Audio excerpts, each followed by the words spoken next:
Hello guys, in this video, I will show you how to connect WordPress to N8N step by step.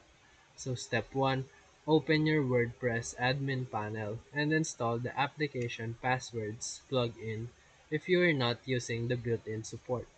Step 2, generate a new application password from your WordPress user settings. Step 3, copy your WordPress site URL, username, and the generate password. Step 4. In N8N, create a new workflow and click plus to add a node. Step 5. Search for WordPress and add it to the canvas. Step 6. Create a new credential using your WordPress site info. Step 7. Select an operation like create posts or get comments. Step 8. Execute the node to confirm the integration is successful. And that's how you link your WordPress with N8N.